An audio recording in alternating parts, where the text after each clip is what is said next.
시청자 여러분 안녕하십니까? 뉴스앤 이슈 시작합니다. 먼저 오늘의 주요 뉴스부터 보시겠습니다. 안전운임제 확대 등을 요구하는 화물연대 파업이 이틀째 이어지면서 시멘트 출하가 전면 중단되는 등 곳곳에서 물류난이 현실화하고 있습니다.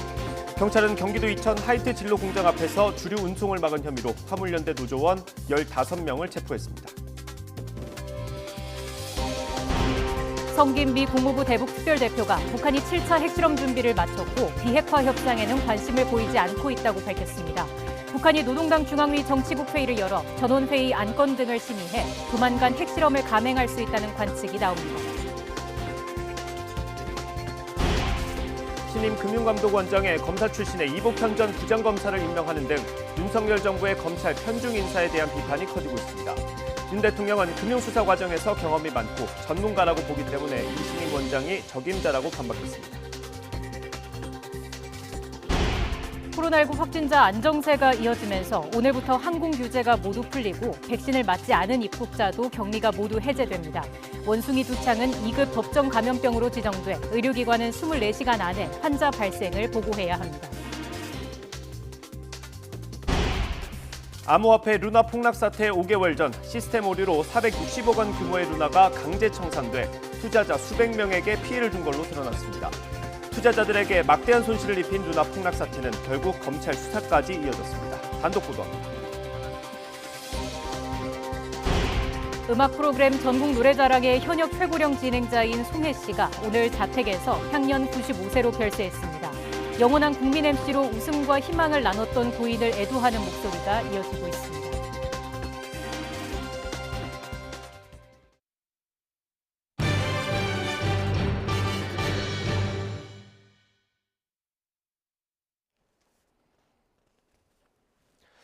네, 오늘 첫 소식은 국회로 가보겠습니다. 국민의힘 내부에서 주도권을 잡기 위한 신경전이 계속되고 있습니다.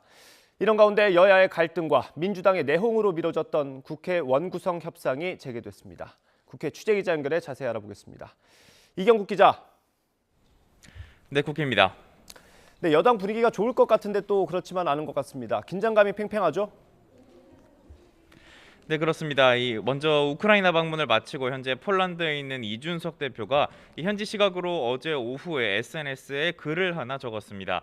지방선거에서 관할인 노원구청장도 찍어내리지 않고 경선을 한 당대표에게 공천을 얘기하려면 상당한 용기가 필요할 거라고 적었는데요. 자신의 공천 관리를 지적했던 정진석 의원의 주장을 거듭 반박한 것으로 보입니다. 또 충남 지역 공천에서 기준에 미달한 사람을 비례대표로 넣어달라는 요구가 있었지만 원칙대로 진행했다며 짬짬이 공천이 아니었음을 강조하기도 했습니다.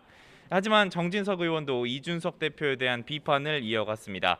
정 의원은 오늘 KBS 라디오에 나와서 일단 자신의 메시지는 당권 투쟁을 위한 것이 아니고 이준석 대표를 끌어내릴 생각도 없다고 밝혔습니다. 다만 이 대표가 선거 직후 우크라이나로 가는 대신에 정부를 뒷받침하기 위한 역할을 먼저 토론했으면 어떨까 하는 아쉬움이 있다고 말했는데요. 직접 들어보겠습니다.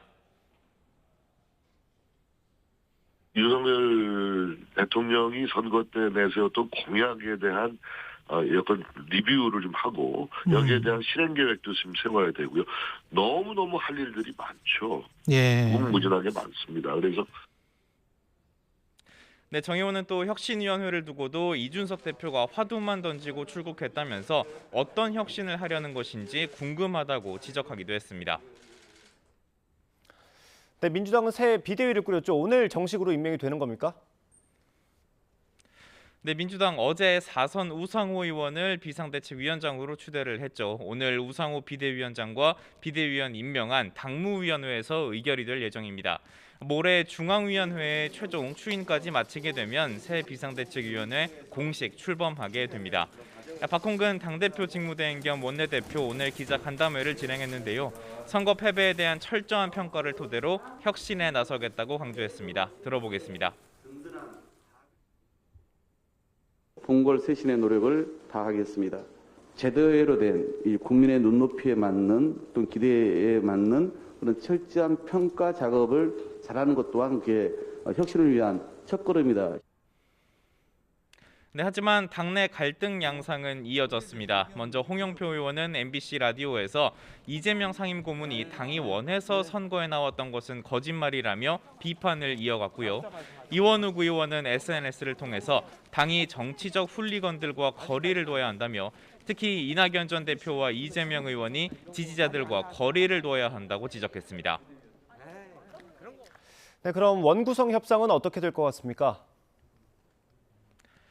네, 21대 국회 상황 먼저 말씀을 드리면요. 지난달 29일부로 전반기 임기가 끝났지만 여전히 의장단과 상임위 모두 공백 상태입니다. 이에 따라서 오늘 오전 11시부터 여야 원내 수석 부대표가 만나서 원구성을 위한 관련 논의를 진행을 하고 있습니다. 하지만 곧장 여야가 합의를 이뤄낼 가능성은 희박한 상태입니다. 법사위원장 자리를 두고 양당의 입장이 평행선을 달리고 있기 때문인데요. 민생과 안보 등 현안이 산적한 가운데 여야가 조속히 해법을 마련할지 지켜봐야 할 것 같습니다. 지금까지 국회에서 전해드렸습니다. 네, 오늘부터 항공 규제가 전면 해제되고 백신을 맞지 않은 사람도 격리할 필요가 없어졌습니다.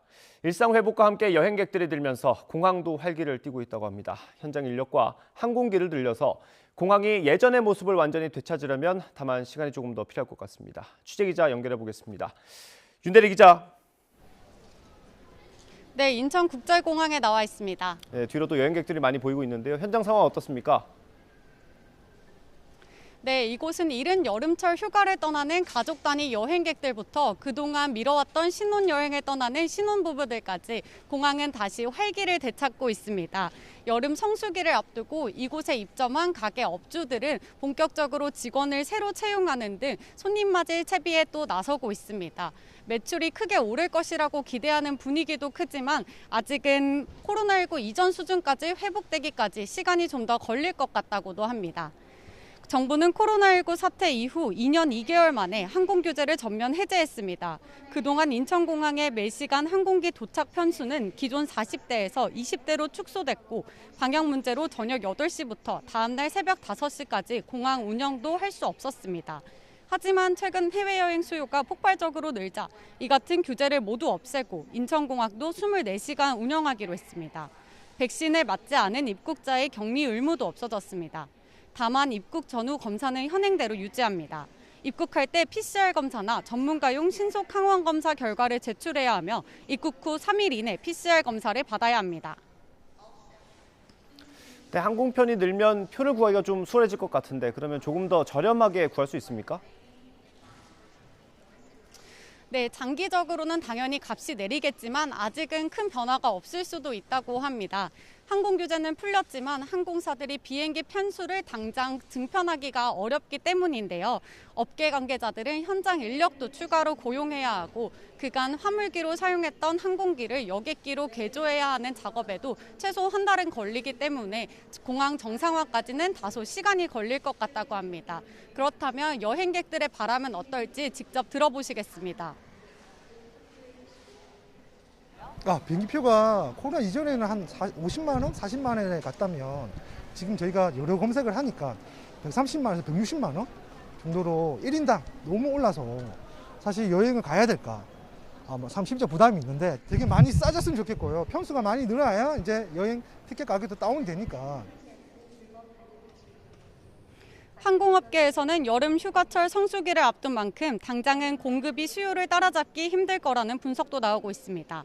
또 러시아의 우크라이나 침공 여파로 인상된 유류세도 비행기표 가격 인상에 큰 영향을 미치고 있습니다. 하지만 공항 이용객 수는 꾸준히 늘어나는 추세인데요. 올해 1월 공항 이용객 수는 35만 명 수준이었지만 지난달 93만 명까지 2배 이상 늘었습니다.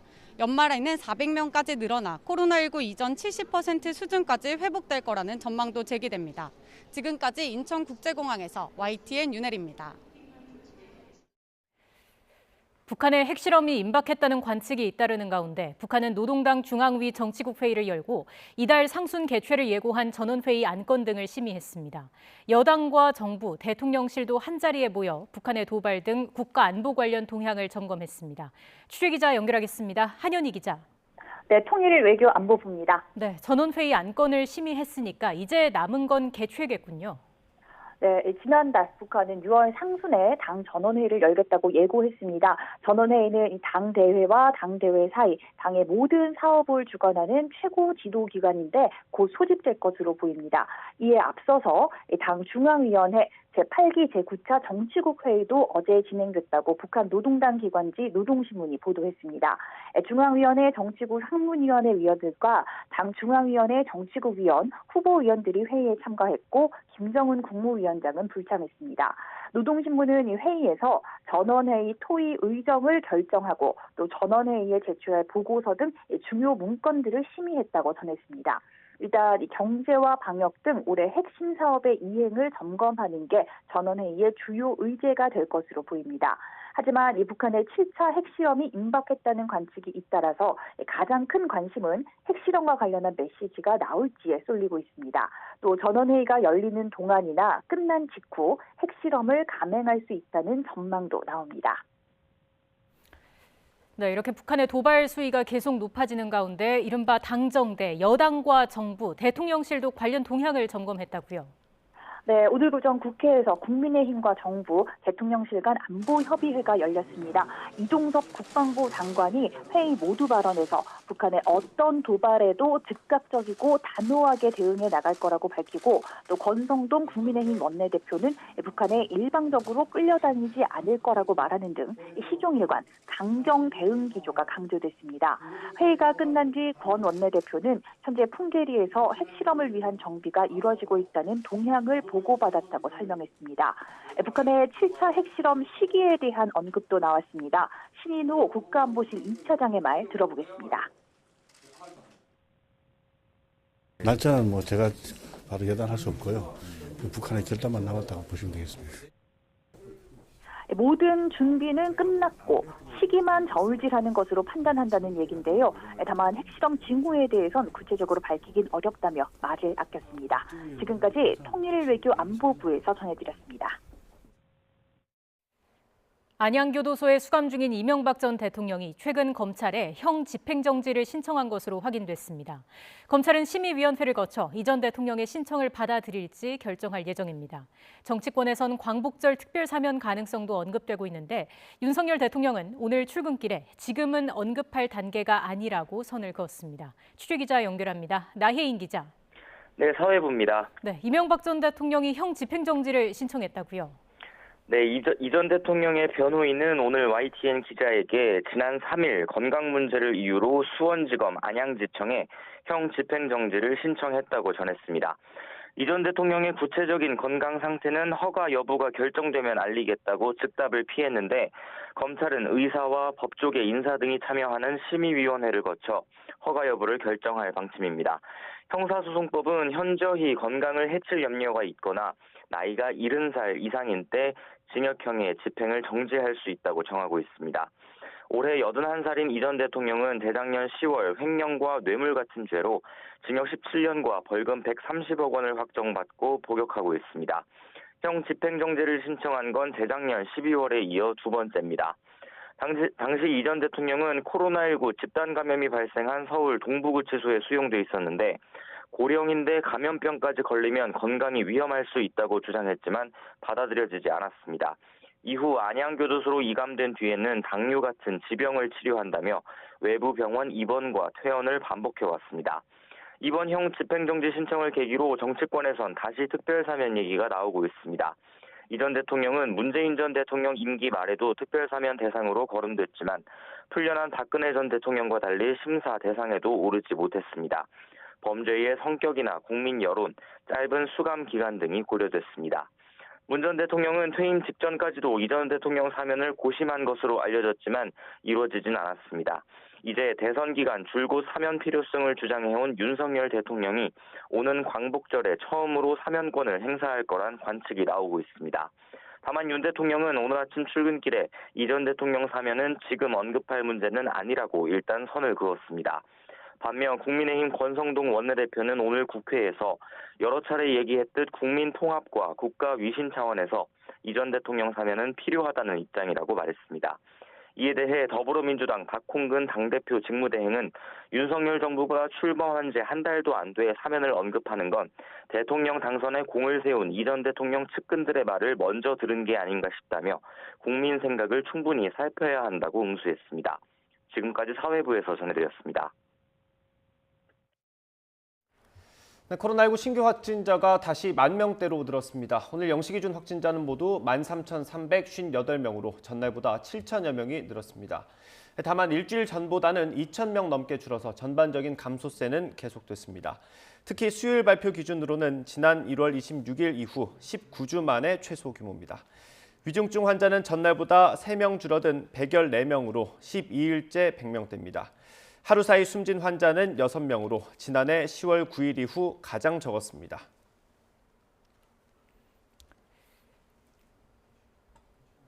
세계 각국에서 확진자가 나오고 있는 원숭이 두창이 오늘 국내에서 2급 법정 감염병으로 지정됐습니다. 질병관리청은 원숭이 두창을 2급 감염병으로 지정하는 감염병 고시 개정안이 행정 예고를 거쳐 오늘 0시부터 시행됐다고 밝혔습니다. 2급 감염병은 확진자 발생 시 의료기관은 24시간 내에 신고해야 하고 감염자는 격리 조치됩니다. 2급 감염병은 전파 가능성을 고려했을 때 격리가 필요한 감염병으로 현재 코로나19와 결핵, 수두 등 22종이 지정돼 있습니다. 세계보건기구 WHO에 따르면 5일 기준 비풍토병 지역 27개국에서 780건의 원숭이 두창 감염 사례가 확인됐습니다. 네, MC계의 큰별, 국민과 오랜 시간 희노애락을 함께했던 송혜 씨가 오늘 95세로 영면했습니다. 고인은 최근 TV 음악 프로그램 최고령 진행자로 기네스 세계 기록에도 등재됐습니다. 반평생 전국 곳곳을 다니며 웃음과 희망을 나눴던 고인의 삶을 김현우 기자가 돌아봤습니다.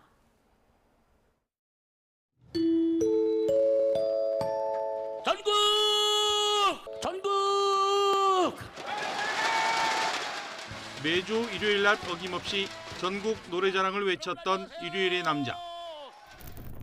1927년 황해도 재령에서 태어난 송혜 씨는 1949년 황해도 해주음악전문학교 성악과에 입학해 노래를 배웠습니다. 6.25가 일어나자 홀로 부산으로 내려와 국군통신병으로 복무했고 전역 후인 1955년 창공악극단에 들어가면서 가수로 데뷔하게 됩니다. 동양방송의 라디오 프로그램을 진행하며 인기를 얻기도 했던 송혜 씨는 1986년 교통사고로 아들을 잃고 한동안 마이크를 내려놓기도 했습니다. 아들 어머니를 잊어버렸을 때는 살고 싶지 않았죠.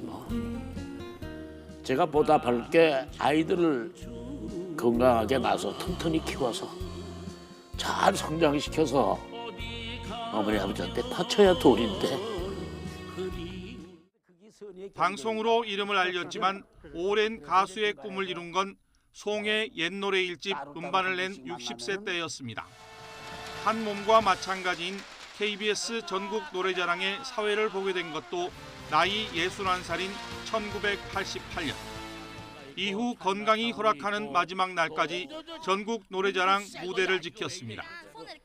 단일 프로그램 최장기간 MC라는 전대 미문의 기록도 남기게 됐습니다. 60여 년 동안 안방극장을 지켜온 국민 MC 송혜 씨의 공로를 기리기 위해 서울 종로에는 그의 이름을 딴 송혜 길이 생기기도 했습니다. 살아있는 날까지 사람들에게 웃음을 바치겠다고 약속했던 송혜. 100년 가까운 인생의 긴 여정은 마쳤지만 늘 그랬듯 그의 인자한 웃음은 우리 곁에 영원히 남아있을 것입니다. 정말 감사는 안 드릴 수가 없는데 그러니까 평생 뭐 언제까지 또 여러분과 만날지 모르겠습니다만은 그 결론이 날 때까지 저는 안 갑니다. 예, 꼭 여러분들 붙들고 같이 가겠습니다. YTN 김현우입니다. 네, 전해드린 대로 송혜 씨가 오늘 자택에서 향년 95세로 별세했습니다. 고인의 빈소는 서울대병원에 마련될 예정입니다. 취재기자 연결해서 자세히 알아보겠습니다. 정인용 기자. 네, 사회 일부입니다. 네, 송혜 씨가 오늘 오전에 별세했다고요? 네, 송혜 씨가 오늘 오전 8시 45분쯤 서울 강남구 두곡동 자택에서 향년 95세를 일기로 별세했습니다. 화장실에 쓰러져 있던 송혜 씨를 가족이 발견해 신고한 건데요. 경찰과 소방당국이 도착했을 때 이미 사망한 이유여서 별도의 CPR 조치는 없었던 것으로 알려졌습니다. 고인의 빈소는 서울대병원에 마련될 예정인데요. 준비 절차가 마무리되는 대로 이르면 오늘 오후부터 조문이 시작될 것으로 보입니다. 송혜 씨는 올해 들어 건강 문제로 여러 차례 병원에 입원해 왔는데요. 이 때문에 최근 전국 노래자랑 하차 여부를 놓고 고민하기도 했지만 스튜디오 녹화로 방송에 계속 참여하는 방안을 논의하고 있었던 것으로 전해졌습니다. 코로나19로 중단됐다가 지난주 토요일 2년여 만에 전남 영광군에서 재개된 전국 노래자랑 현장 녹화에도 불참했는데요. 송혜 씨 측은 나이 때문에 장시간 이동이 부담스러웠다고 당시 설명하기도 했습니다. 송혜 씨는 1927년 황해도에서 태어나 6.25 전쟁 당시 홀로 부산으로 넘어왔습니다. 1955년 가수 활동을 시작했고 1988년부터 전국 노래자랑 진행자를 맡아 30년이 넘는 기간 방송을 이어왔습니다. 이 공로를 인정받아 지난 4월에는 세계 최고령 TV음악 경연 프로그램 진행자로 공식 인정돼 기네스 세계 기록에 등재되기도 했습니다. 지금까지 사회 일부에서 전해드렸습니다.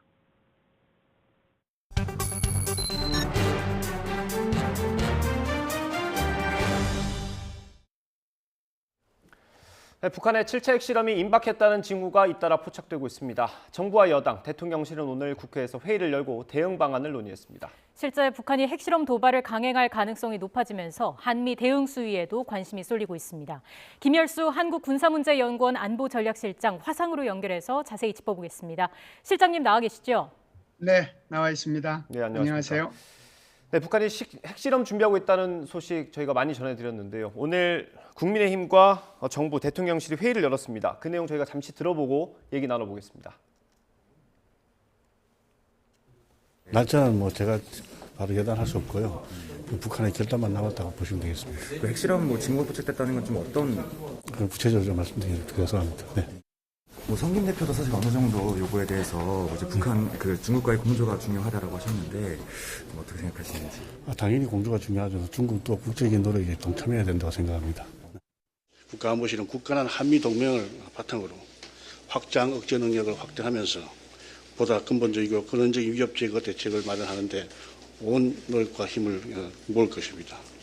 윤석열 정부의 국가안보실은 말이 아니라 행동으로 보여줄 것입니다.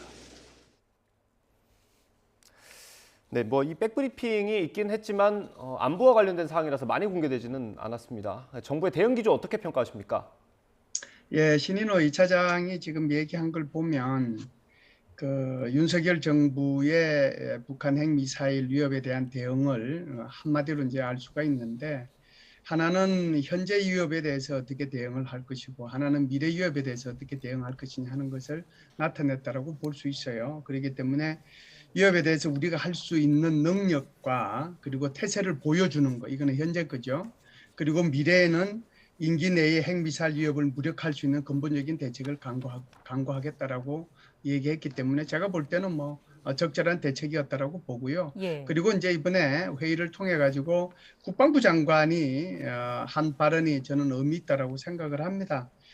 도발의 거점하고 그다음에 지원 세력과 G 세력을 이렇게 타격할 수 있는 능력 그리고 그 태세를 완비하겠다라고 한 것이었는데요. 이걸 통해 가지고 지금 현 정부는 적절히 대처를 하고 있다라고 얘기를 하고 있고요. 그리고 이제 외교부 차원에서 얘기하고 있는 것은 도발에 대해서는 강력히 대응을 하지만 인도주의적인 지원이나 대화는 지속해 나가겠다라고 얘기했기 때문에 적절한 대응책을 제시했다라고 봅니다. 예, 지금 북한의 핵실험이 모레죠. 금요일에 있을 수 있다 이런 분석이 있더라고요. 그렇게 볼 만한 근거가 있습니까? 글쎄요, 이제 그게 지금 북한에서 계속 얘기하고 있는 것이 6월 상순에 당 중앙위원회 제8기 5차 전원회의를 개최하겠다라고 공포를 했잖아요. 예. 그래서 6월 상순이라고 하는 것이 이게 이제 북한이 말하는 것은 6월 상순이 6월 1일부터 10일일 수도 있고 6월 1일부터 15일일 수도 있는데 6월 10일이 금요일이기 때문에 그 상순을 6월 1일부터 6월 10일까지로 따진다라고 하면 그게 6월 10일이 될 거고요. 또 하나는 오늘 북한은 정치국 회의를 했거든요. 이 예. 정치국 회의를 통해서 굉장히 중요한 것들을 결정을 했는데 그게 바로 이 당 중앙위원회에서 회의할 그 의정을 결정하고 중간 총화 보고서 등 중요 문건을 심의하는데 아마 이런 과정들을 통해 가지고 제7차 핵실험과 관련된 그런 문건들이 여기 심의되지 않았을까 이런 생각은 합니다. 그렇기 때문에 아마 10일이라는 말을 맞춰 가지고 금요일 날로 얘기를 하고 있는데요. 예. 또 북한에서는 뭐 6월 1일부터 15일을 상순이라고 표현하기도 하기 때문에 이것은 오로지 김정은 위원장의 마음에 달려 있다 이렇게 볼 수가 있겠습니다. 예. 북한 현지의 기상 상황도 핵실험을 판단하는 기준이 될 수 있습니까?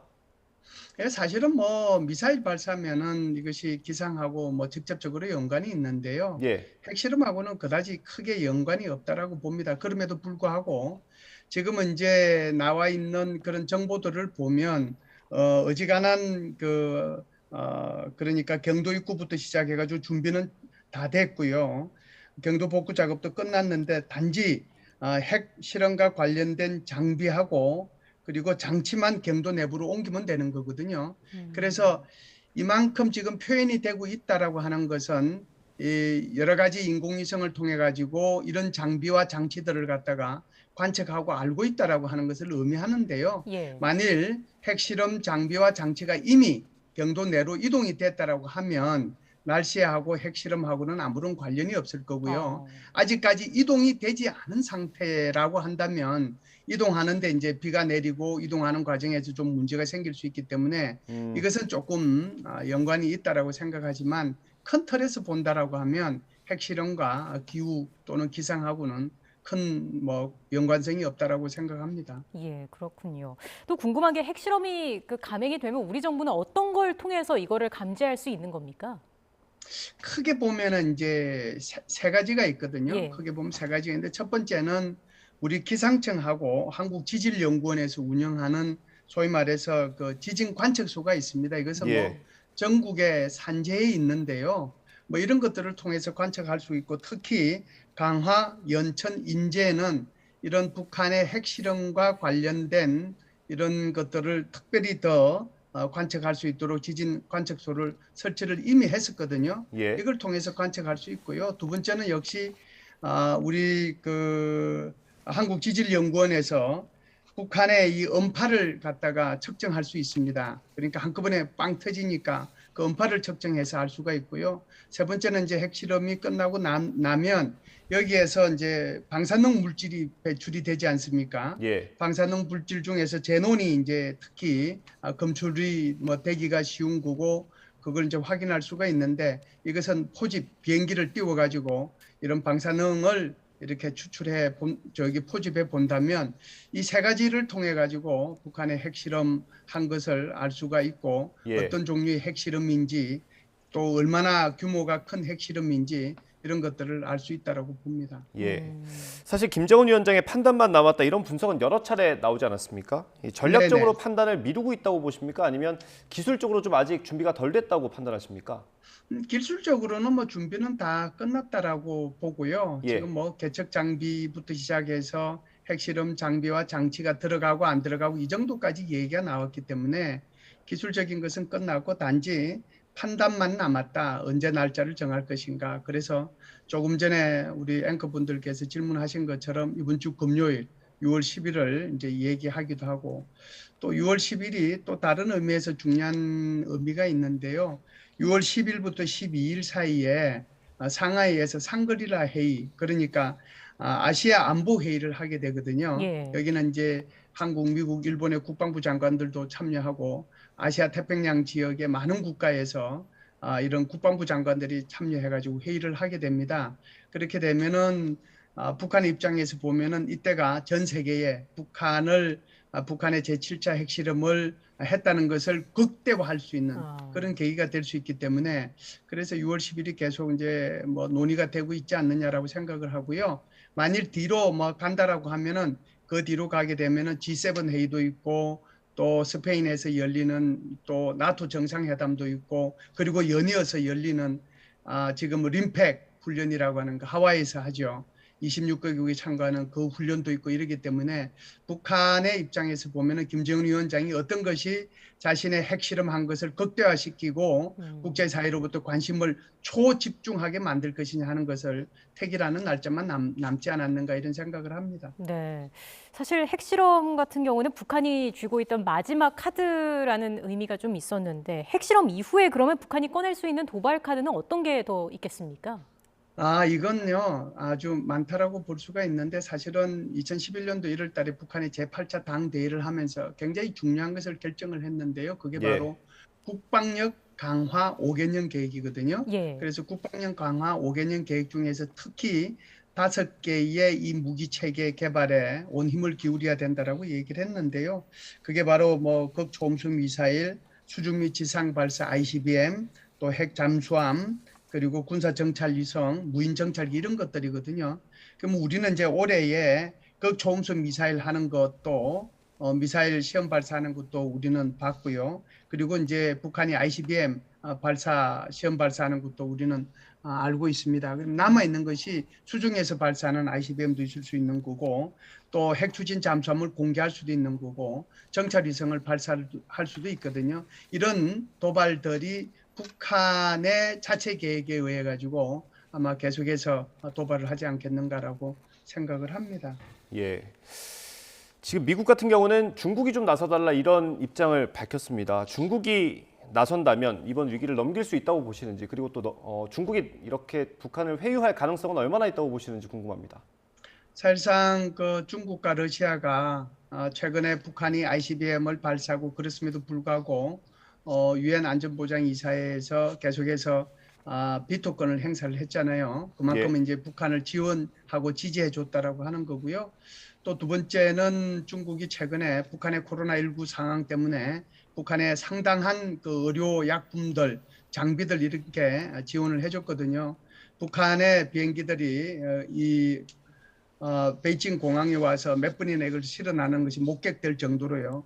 그 정도 하면 아마 중국이 지금 상태에서 보면 중국의 입김이 여전히 북한한테는 좀 유효하지 않겠는가라고 생각을 하는데요. 문제는 중국이 얼마만큼 의지를 가지고 북한의 핵실험을 그만두게 할 것이냐 하는 것이 굉장히 중요하다고 봐야죠. 근데 지금의 미국과 중국 사이의 전략적 경쟁이라든지 또는 미국과 러시아 사이에 우크라이나 전쟁을 두고 일어나고 있는 갈등이라든지 이런 것들을 볼 때 중국이 얼마만큼 정말 북한에 대해서 압력을 행사할 것인지는 여전히 미지수라고 저는 봐요. 예, 근데 지금 시진핑 주석 같은 경우는 그 11월 당대회에서 집권 연장을 노리고 있는데 그렇기 때문에 외부의 돌발 변수가 생기는 거를 좀 달갑지 않게 여길 수도 있을 것 같습니다. 이런 점이 좀 영향을 미칠까요?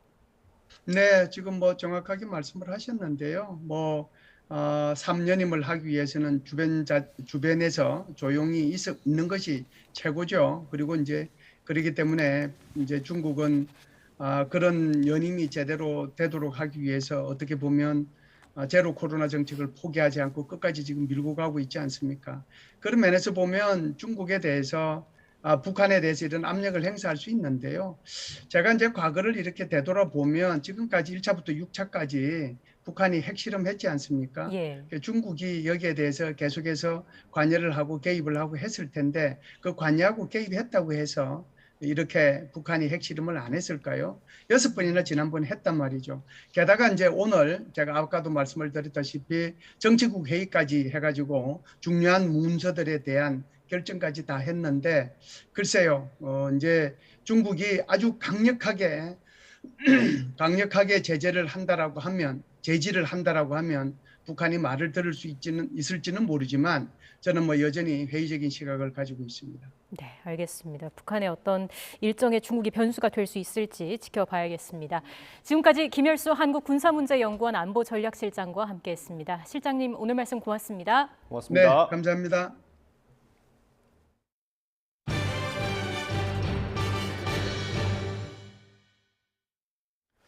세계적인 물가 상승세 속에 세계은행이 올해 세계 경제 성장률 전망치를 4.1%에서 2.9%로 크게 낮췄습니다. 물가가 오르는 인플레이션이 길어질 수 있고 인플레이션과 경기 침체가 병행되는 스태그플레이션 위험도 크다고 경고했습니다. 보도에 김형근 기자입니다. 세계은행이 올해 세계 경제 성장률 전망치를 다시 2.9%로 내렸습니다. 지난 1월 예상치 4.1%와 비교해 5개월 새 1.2%포인트나 하락한 것입니다. 세계은행은 미국의 올해 성장률 전망치도 기존 3.7%에서 2.5%로 낮췄습니다. 세계 2위 경제대국인 중국도 목표치 5.5%를 밑도는 4.3%를 기록할 것으로 전망했습니다. 신흥국과 개발도상국도 1.2%포인트 하락한 3.4%로 예상됐습니다. 코로나19 사태와 우크라이나 전쟁, 중국의 봉쇄 등이 성장률 둔화의 요인으로 지적됐습니다. China's shutdown is part of that and may weigh on the world economy in 2022. But above all, the war and the consequences of that are putting stress on poor people around the world. 세계은행은 많은 나라에서 경기 침체를 피하기 어려울 것이라고 전망했습니다. 또 세계 경제가 미약한 성장과 높은 인플레이션이 장기화하는 시기로 접어들 수 있다고 우려했습니다. 이에 따라 스태그플레이션 위험도 상당하다고 진단했습니다. 스태그플레이션은 경기 침체 속에서도 물가가 지속해서 오르는 현상입니다. 세계은행은 특히 개발도상국이 스태그플레이션의 직격탄을 맞을 것으로 예상했습니다. 세계은행은 또 전 세계 대부분 지역에서 투자 약화로 10년간 저성장이 지속될 것으로 내다봤습니다. 그러면서 세계 경제가 이 같은 압박에 직면한 것은 1970년대 5.1 쇼크 이후 처음이라고 우려했습니다. YTN 김영근입니다. 우크라이나 동부 돈바스 지역에서 러시아군이 세력을 확대하는 가운데 우크라이나군도 일부 요충지를 저지하며 사력을 다하고 있습니다. 항구 봉쇄로 발이 묶인 곡물 수출에 대해서는 러시아가 안전 확보를 요구하고 나서면서 당분간 재개되기는 어려워 보입니다. 보도에 김은건 기자입니다. 러시아군은 돈바스 지역에 대한 공세를 강화해 상당한 전과를 올렸다고 밝혔습니다. 특히 핵심 요충지 세베로도네츠크를 완전히 장악했으며 루한스크주도 대부분 점령했다고 주장했습니다. В целом, на сегодняшний день освобождено 97% территории Луганской Народной Республики. 또 수도 키이우에 이어 제2도시 하르키우에도 포격을 이어가면서 민간인 희생자도 잇따랐습니다. 우크라이나는 열세에 있는 것은 사실이지만 일부 지역에서 러시아군을 격퇴하는 등 계속 싸우고 있다고 강조했습니다. Ворог продовжує штурм міста Сєвєродонецьк. Бойові дії тривають. Наші воїни завдають противнику втрат. 젤렌스키 대통령은 전세를 뒤집기 위해 더 많은 중화기 지원이 필요하다고 호소합니다. 또 러시아가 남부 항구를 봉쇄하고 곡물을 빼돌리고 있다고 거듭 비난했습니다. Росія вкрали деякий об'єм нашого зерна. Вкрали і повезли на кораблях. 국제사회도 러시아의 해상 봉쇄를 풀 것을 압박하고 있지만 러시아는 해상 지뢰 제거와 무기 검색 등 안전 확보가 먼저라는 입장입니다. Украина должна разминировать подходы к портам, что позволит судам. 해상 통로 확보 협상이 이루어진다고 해도 선박과 선원 확보, 보험에 이르기까지 해결해야 할 난제도 적지 않습니다. 이 때문에 10주 안에 해결책을 찾지 못하면 세계적으로 큰 어려움에 직면할 것이란 관측도 나옵니다. YTN 김은건입니다. 오늘도 하늘에 구름 많은 가운데 더위 걱정은 없겠습니다. 현재 서울 기온은 23.6도로 예년 기온을 3도가량 밑돌고 있고요. 바람도 다소 불면서 더 선선하게 느껴지고 있습니다. 다만 오후부터는 대기가 불안정해지면서 서울 등 내륙 곳곳에 소나기가 내리겠습니다. 외출하실 때는 우산 꼭 챙겨 나오시기 바랍니다. 오늘 예상되는 비의 양은 5에서 40mm가 되겠습니다. 다만 소나기 특성상 기습적으로 강하게 쏟아지는 곳이 있겠고 벼락과 돌풍을 동반하며 요란하게 내리겠습니다. 시설물 관리와 안전사고에 유의해 주시기 바랍니다. 오늘도 낮 동안 예년 기온을 밑돌며 선선하겠습니다. 오늘 서울 낮 기온 26도, 광주 24도, 대구 23도로 어제와 비슷하거나 조금 높겠습니다. 내일 새벽부터 저녁 사이에는 수도권과 강원도에 또 한 차례 비가 내리겠고요. 충청과 남부 내륙에는 오후 한때 소나기가 지나겠습니다. 비가 그친 뒤 토요일에는 다시 서울 낮 기온이 30도까지 오르는 등 한낮 더위가 찾아올 전망입니다. 내일까지 동해안 지역에는 너울성 파도가 높게 일겠습니다. 해안가 접근을 자제하는 등 안전사고에도 유의해 주시기 바랍니다. 지금까지 YTN 윤수빈입니다.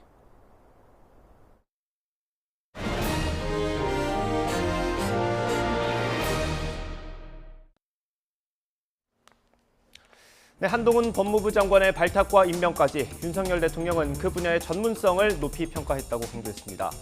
그런데 대통령실 인사라인과 살림을 담당하는 총무, 보훈처장과 국정원의 기조실장까지 또 다른 기조가 읽힙니다. 어제 있었던 이복현 금융감독원장 임명도 마찬가지입니다.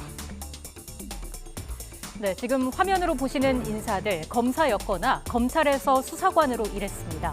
윤석열 대통령과 아주 가까운 사람도 여럿 있습니다. 일 잘하는 사람을 쓴다고 해명했지만 과거 간첩 조작으로 징계를 받았던 검사를 비서관으로 임명을 강행하기도 했습니다. 적어도 인재풀이 좁다는 비판을 피하기는 어려워 보입니다. 한미 정상회담 당시 외신 기자 질문 이후 여성 발탁으로 보여줬던 다양성은 반짝하고 말았습니다.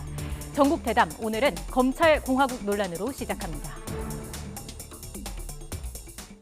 과거에 민변 출신들이 아주 도배를 하지 않았습니까?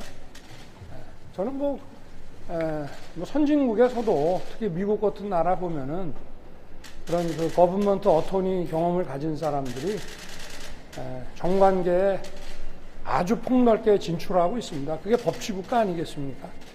그 이복현 신임 원장은 경제학과 회계학을 전공한 사람이고 오랜 세월의 그 금융수사 활동 과정에서 금감원과의 협업 경험이 많은 사람이고 금융감독 규제나 시장 조사에 대한 전문가이기 때문에 저는 아주 적임자라고 생각합니다.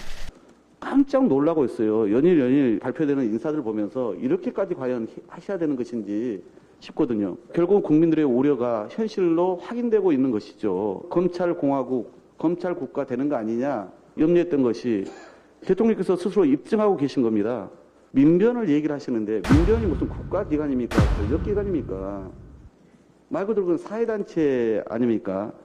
그리고 본인이 다르게 하면 되는 것이지 전 정부가 이렇게 했으니까 나도 할래. 이거 얼마나 좀 1차원적인 접근입니까? 다르게 가야죠. 네, 본격적으로 정치권 이슈 짚어보겠습니다. 복귀왕 전 청와대 정무비서관, 장성철 대구 가톨릭대 특임교수 두 분 모셨습니다. 어서 오십시오. 어서 오십시오. 안녕하세요. 먼저 교수님께 여쭤보겠습니다. 이복현 전 금감원장이 어제 오늘 아주 뉴스를 도배를 하고 있습니다. 그렇죠. 임명 어떻게 보십니까?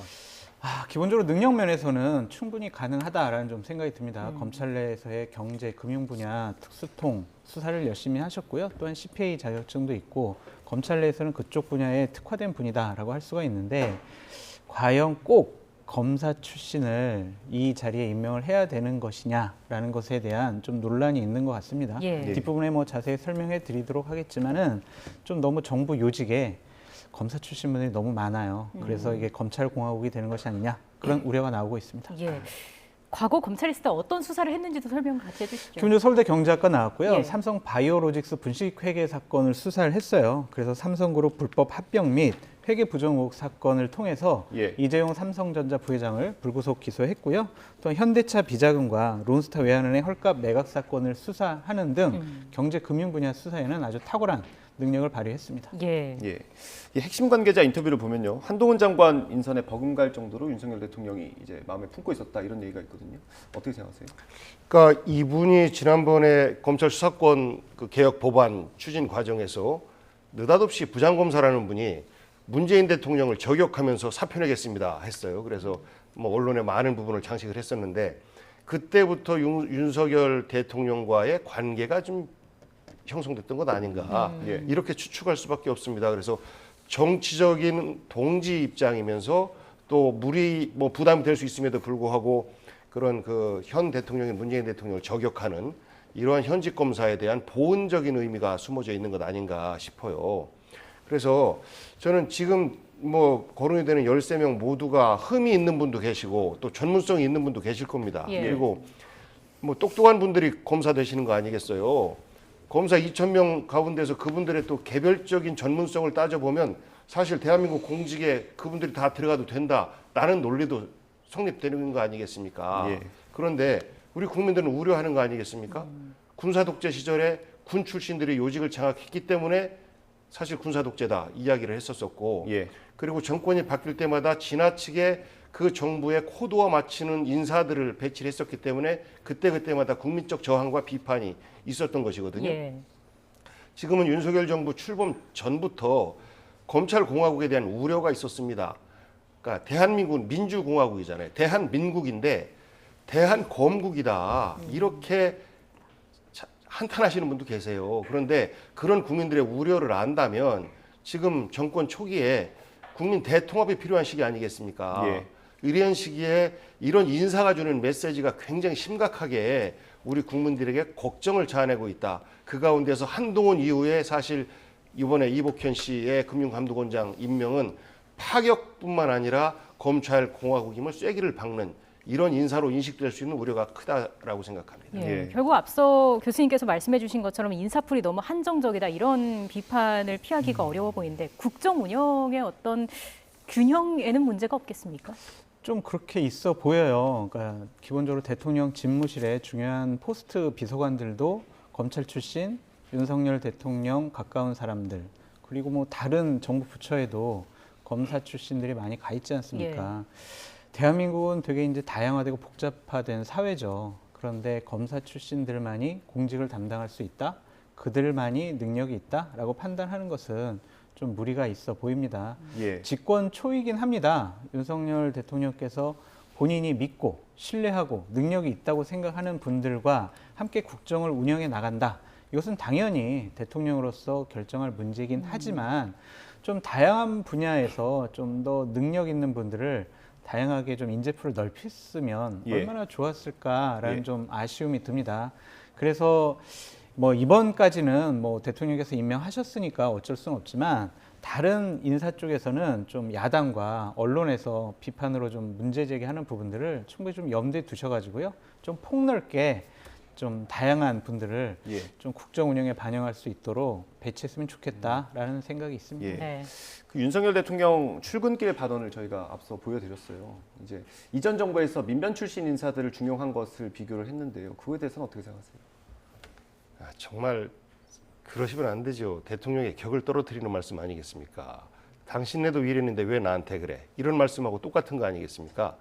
그러니까 민변 출신과 시민단체 출신 인사들 같은 경우에는 우리 사회의 모순점들에 대해서 기득권 문화가 너무 판을 치고 있기 때문에 이것을 바꿔야 된다라고 주장을 했었고 예. 개혁의 과정에서 정부 운영 과정에서 그런 생각들을 담기 위해서 노력했던 것인데 예. 그런 것들을 전체적으로 부정하는 말씀이기도 해요. 그래서 이 말씀 자체는 자칫 과거의 시민사회단체의 이런 주장이나 이런 것들이 대한민국을 흔들었기 때문에 검사가 나서서 대한민국을 바로잡아야 된다라는 말씀하고 똑같습니다. 예. 이 부분은 과거 군사독재 시절에 대한민국이 혼란스러우니까 군인이 나서서 기강을 잡아야 된다라는 말하고 일맥상통하는 것이거든요.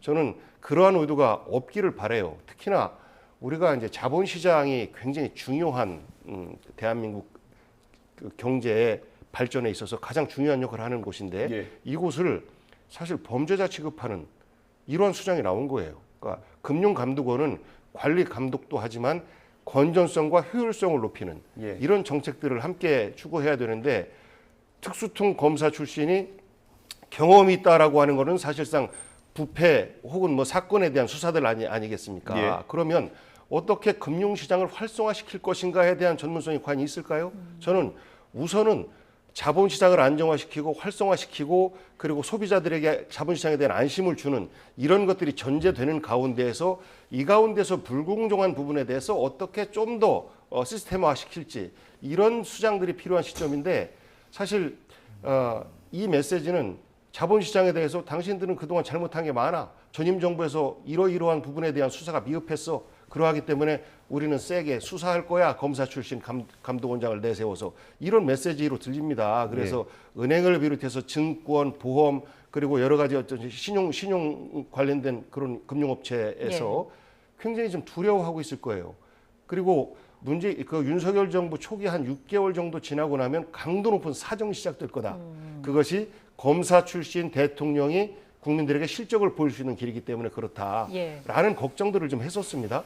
저는 금융 부분, 자본시장 부분에 대한 강도 높은 사정의 신호탄 아닌가, 이렇게 시장에 아주 위협적인 메시지를 주고 있는 인사다라는 걱정을 좀 하고 있습니다. 교수님은 어떻게 보세요? 근데 기본적으로 금융위원회가 있고 금융감독원이 있어요. 만약에 복귀환 비서관님의 얘기처럼 금융감독원이 만약에 금융시장 활성화, 안정화 이런 쪽에 방점이 있는 기관이라면 비판받을 만한데, 금융위원회가 금융시장 안정화, 활성화, 제도화를 하는 곳이 금융위원회예요. 그리고 금융위원회에 만약 이복형 검사가 임명이 됐다면 그 복귀환 비서관님의 비판이 좀 타당한데, 지금 금융감독원이거든요. 금융감독원 같은 경우에는 주요한 부서가 2개가 있습니다. 하나는 조사국과 검사국이 있거든요. 이거는 자본시장의 신용질서를 확립을 하고요, 건전한 이러한 것들을 좀 보장하는, 그래서 좀 잘못된 사항들을 바로잡는, 조사하는, 검사하는 그런 쪽에 방점이 있는 곳이 금융감독원이에요.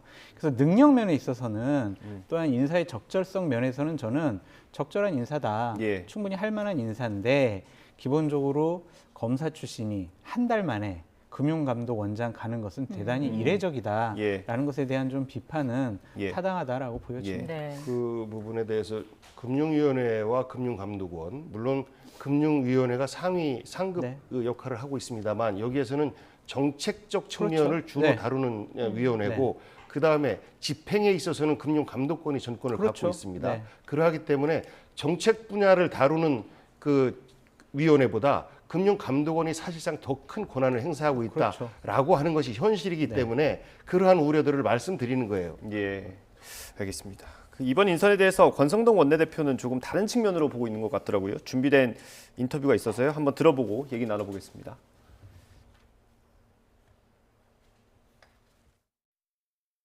대통령께서도 말씀하신 바와 같이 적재적소 인사 원칙을 지켰고 능력 위주의 인사를 했다, 이렇게 보고 있습니다. 금감원이 각종 금융기관에 대한 감독, 감시 기구이기 때문에 그 기능이 굉장히 중요합니다.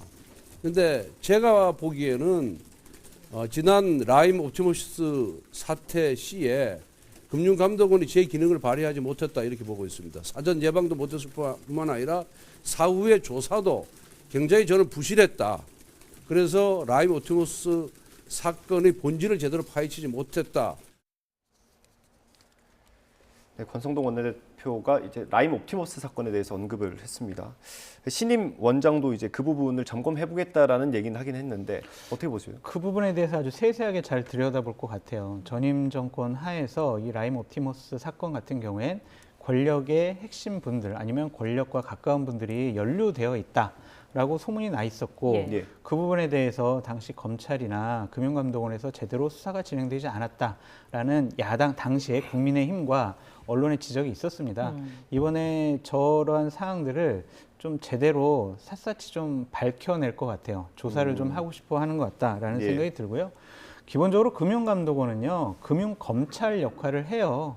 그래서 조사와 검사가 본연의 임무다라고 말씀을 드리고, 어쨌든 자본시장을 상당히 혼란스럽게 하는 범죄 행위에 대해서는 금융감독원이 나서서 미리 예방도 하고 교육도 하고 조사도 하고 검사도 하는 역할을 합니다. 그래서 저는 기본적으로는 계속 말씀드리지만 이복형 검사가 능력 면에서는 금융감독 원장으로서도 탁월한 그러한 능력, 성과를 발휘할 것이다라고 전망을 해봅니다. 네, 사실 앞서 한동훈 법무부 장관도 증권범죄 합수단을 다시 부활시켰기 때문에 이 합수단과 함께 옵티머스 펀드 사태 같은 사안을 집중적으로 들여다보지 않겠느냐, 이런 관측이 나왔던 거고요. 이복현 원장에 대한 그 전문성 측면에 대해서는 어떻게 평가를 하시는지요? 그동안 수사했던 이력을 보면 수사는 할 것 같아요. 잘 할 것 같아요. 그런데 수사 전에 관리, 감독이라고 하는 것은 안정성과 효율성을 도모하는 겁니다. 감독은 나쁜 일을 한 어떤 금융기관을 잡아내는 역할도 있습니다만 재정 건전성, 금융 건전성을 확보하는 가운데서 어떻게 효율화시킬 것인지, 그래서 금융 소비자들에게 어떻게 안정적인 금융 공급을 할 것인지가 첫 번째 우선되는 거예요. 예. 전제 조건이고, 이것에 대해서 저해되는 어떤 위반에 대해서는 또 검찰과 협력해서 수사를 하죠. 금융감독원에서 일단 문제가 발생되고 나면 그 다음에 이것을 수사하는 과정에서 검찰과 협력하게 이렇게 되는 것인데, 예. 이것은 사실상 직접 수사를 경험한 사람이기 때문에 이 전체 그 자본시장 4개 주요 시장 그 기관들을 잠재적 범죄자로 보는 듯한 이런 느낌을 줘요. 예. 물론 잘못된 부분은 다 제거를 해야죠. 예. 그런데 무엇은 잘못됐고, 그리고 그 이전 정부에서 무엇이 잘못됐기 때문에 안 돼라고 하는 것은 저는 끊임없는 갈등만 조장하는 것이다라고 생각해요. 예. 지난번 여가부 폐지 부분에 있어서 그 이전에 있었던 뭐 성범죄 당시에 제대로 된 입장을 내지 못했다, 그러기 때문에 필요 없다라는 것들도 여전히 갈등의 어떤 요인으로 작용하고 있는 거 아니겠습니까? 이 부분도 콕 집어서 라임 옵티머스 사태를 이야기를 했어요. 이 부분에 그러면 금융감독원장 나와서 지난 정부 때 미진한 부분에 대한 수사, 보복성 수사를 진행하겠구나라고 추측을 할 수밖에 없게 됩니다. 예. 그런데 라임 옵티머스 때 또 한 부분으로 뭐가 있었냐면요, 검사 3명에 대한 접대 사건이 있었어요. 이때 쪼개고에서 96만 원밖에 접대를 안 받았기 때문에 2명에 대해서는 아예 불기소, 과태료 처분으로 끝내고 1명만 불기소 처분하는 이러한 부분은 우리 국민 쪽 공분을 샀던 이런 사건 관계였었거든요. 예. 그래서 라임 옵티머스가 검찰의 잘못된 부분을 드러낸 한 사건이기도 하다라는 것으로, 그걸 갖고 전 정부를 어떤 잘못된 정권으로 매도하고 이것으로 해서 현 정부의 정당성을 만들려고 하고, 이런 시도 자체가 저는 잘못된 것이다. 예. 우리 국민들을 걱정하게 하는 것이다. 여당의 원내대표가 그러한 이유 때문에 이복현 금융위원장의 인선이 정당하다라고 주장하는 것 자체가 전 국민들의 걱정을 점점 더 크게 만드는 일이다, 이렇게 생각해요. 금융감독원장이죠. 네. 위원장이라고 하셔가지고. 금융감독원장의 이복현 부장검사 임명, 그리고 한동훈 법무부 장관의 합수단 부활, 이게 좀 맥이 이어지는 걸로도 볼 수 있습니까? 그렇게 봐야 되겠죠. 그러니까 서민 경제에 상당히 피해를 주는 거는 결국에는 금융범죄일 수밖에 없고, 예. 증권범죄가 다수의 개미 투자자들이라고 하잖아요. 그분들을 많이 피해를 보여주니까 이 부분이 서민 경제를 보호하는 하나의 신정부의 상징적인 의지의 표현이 아니냐라는 좀 생각이 듭니다. 그 금융감독원 같은 경우에는요, 감독원장이 있지만 대여섯 분의 부원장들이 있어요. 그래서 뭐 증권, 보험, 은행 이런 쪽의 부원장분들이 금융감독원장을 잘 보좌하고 정책적인 분야도 그분들과 함께 논의해서 나간다면은요, 기본적으로 제가 또 뭐 검찰 쪽에 알아보니까 상당히 좀 능력을 인정받고 열린 마음을 갖고 있는 분이라고 하더라고요. 네. 그래서 기본적으로 뭐 금융감독원장 역할은 제대로 잘 할 것 같다라고 전망해 봅니다. 이 이제 국가 시스템을 보면 왜 이런 기구가 필요했느냐 이렇게 따져 보면요, 다 이유들이 있습니다. 이거는 좀 제대로 역할을 못 하는데 그럼에도 불구하고 그 기구를 만들었던 이유가 있어요. 그리고 금융감독원장에 이게 이제 관리감독 플러스 효율성 제고 이거잖아요. 지난 한 25년, 26년 정도가 됐는데 출범한 지 그동안 검사 출신이 없었어요. 대부분 그 기재부의 어떤 그 재정 전문가나 이런 분들이 와서 금융감독원장 역할을 했단 말이에요. 왜 그런 인사를 했는지에 대해서도 들여다볼 필요가 있습니다. 과거 것들이 모두가 잘못됐다. 그러기 때문에 이것을 다 파헤쳐서 잘못된 부분을 바로잡겠다라고 하는 것은 지금 대한민국의 시스템을 너무 얕잡아 보는 것 아닌가 싶습니다.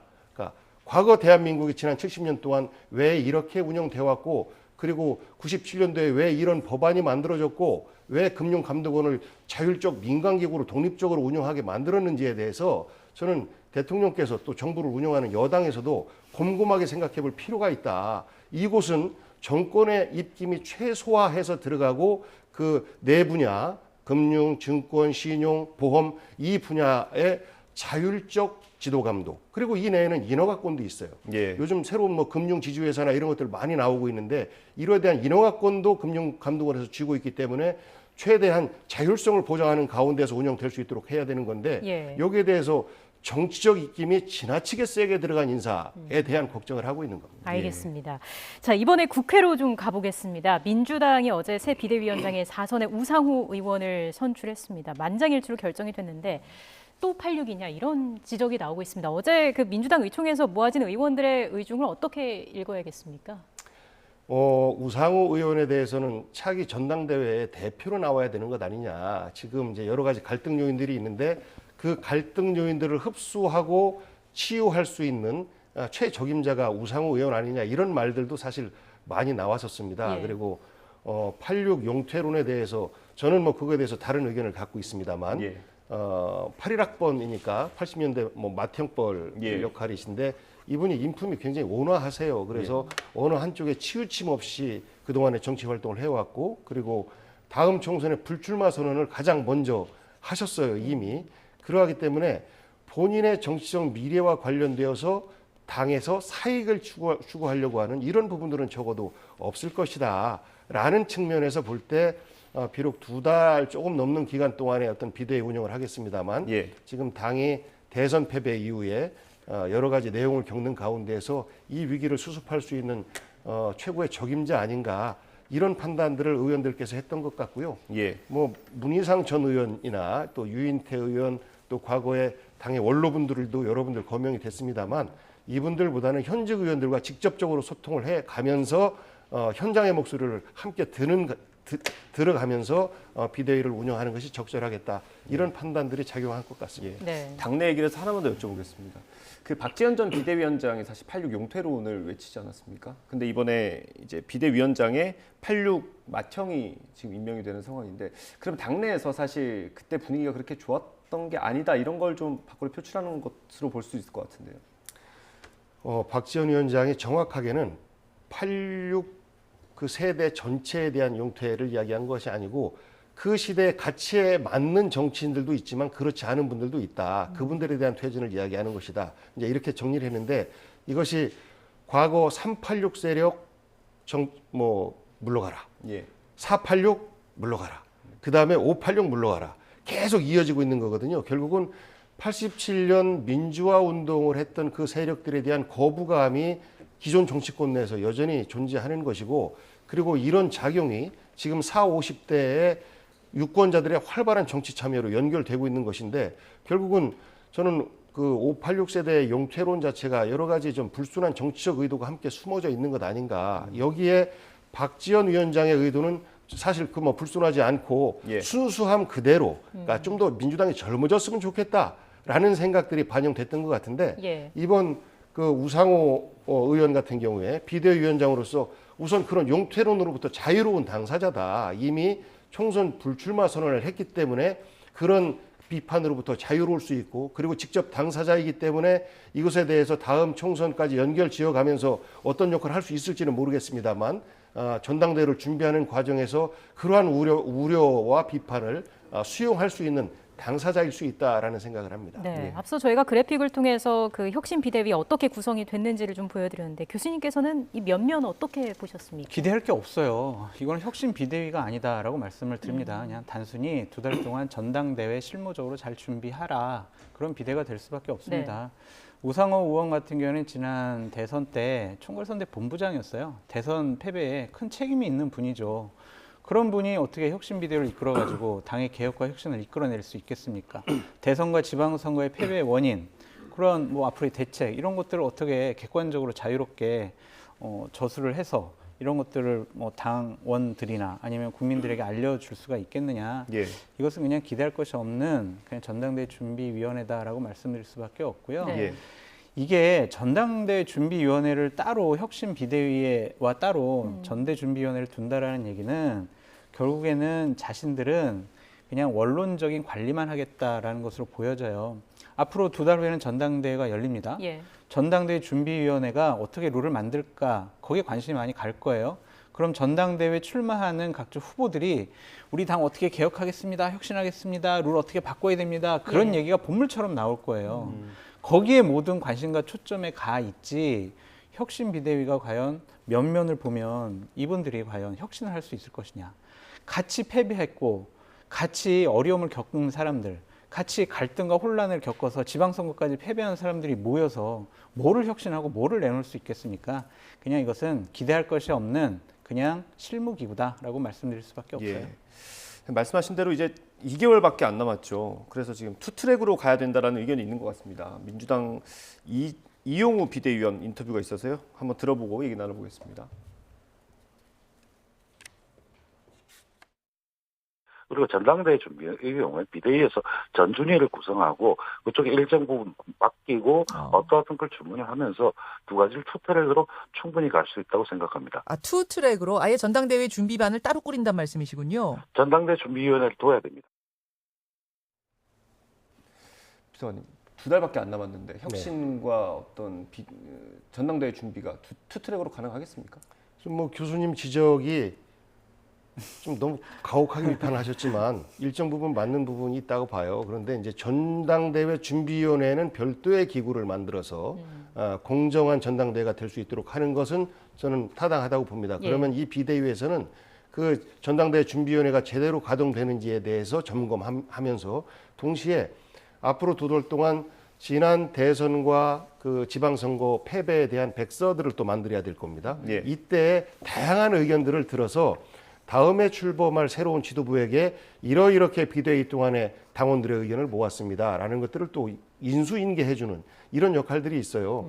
그리고 본격적인 당협 쇄신은 말씀 주신 것처럼 당원들의 투표에 의해서 정통성을 갖춘 지도부가 나왔을 때 그때 본격적인 쇄신이 가능한 것이라 2달 동안 어떤 혁신과 쇄신을 완성한다라는 것이 아니고 다음 지도부에게 혁신과 쇄신의 방향을 주요하게 정리해서 넘겨주는 정도의 역할이라고 보고요. 더 크게 보면 지금 현재 전당대회를 앞두고 당내 여러 가지 목소리들이 있는 거 아니겠습니까? 이런 것들을 안정적으로 관리하는 것이 혁신과 쇄신보다 어찌 보면 더 큰 과제이다라는 생각이고요. 뭐 2번의 선거에서 패한 사람들이 뭐를 하느냐라는 말씀에 대해서 뼈아픈데요. 그럼에도 불구하고 패한 사람들끼리 모여있는 정당이 또 민주당 아니겠습니까? 뭐 민주당을 해체하라는 말씀은 아니실 테니까. 여기에서 그럼에도 불구하고 최대한 국민들의 눈높이에서 볼 때 반성하는 모습 보이면서 새롭게 준비하고자 노력하는 모습, 그런 모습 보이기 위해서 노력하는 역할이 비대위의 역할 아닌가 싶습니다. 제가 저 비대위에 대해서 되게 회의적으로 보는 이유가 뭐냐면 이번에 전당대회 가장 유력한 출마자 그리고 차기 당대표가 될 가능성이 높은 분이 이재명 의원이란 말이에요.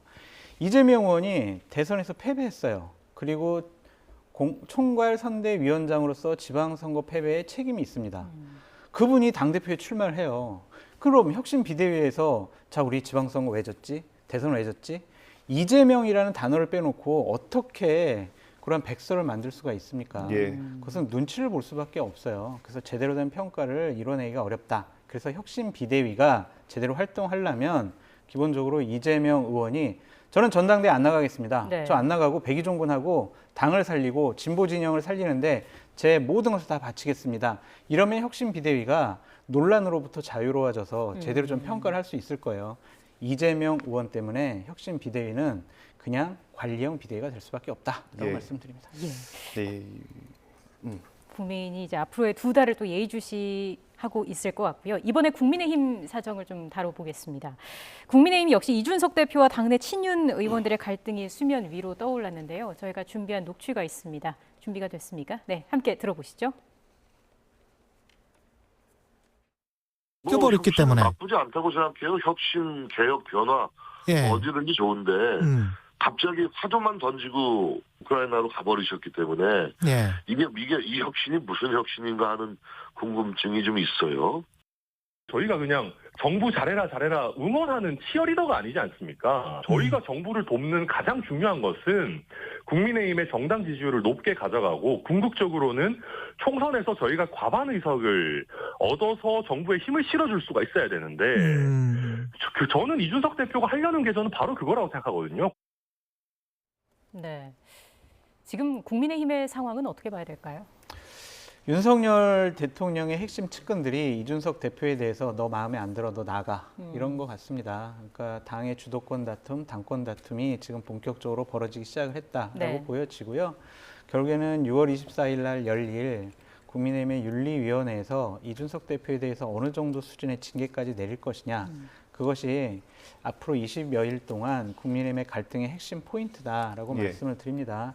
지난 대선 과정 중에서 이준석 대표가 당 대표로서 대선 후보에게 그렇게 좀 심하게 몰아붙이는 행태를 보인 것은 전 처음 봤어요.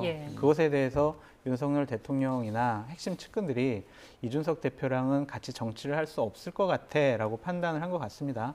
마음에 안 들고 당신이 있으면은 우리가 당을 장악하는데 어려움이 있으니 좀 무리를 해서라도 당대표직에서 일찌감치 끌어내리겠다라는 의지의 표현으로 보여집니다. 예. 그 지금 나온 얘기들을 보면 공천이 좀 갈등의 불씨가 됐던 것 같기도 하거든요. 그게 원인일까요? 아니면 이건 그냥 명분일까요? 빌미죠. 그러니까 이준석 대표, 당신은 혁신하려고 하는데 당신의 측근 최고위원을 가장 국민의힘이 좋은 자리에다가 그렇게 당협위원장자로 임명을 하면 당신이 얘기하는 혁신이 뭐냐. 당신은 혁신을 말할 자격이 없다. 당신은 사심에 의해서 당대표직을 수행하는 사람이니까 당신은 당대표로서 적절하지 않아.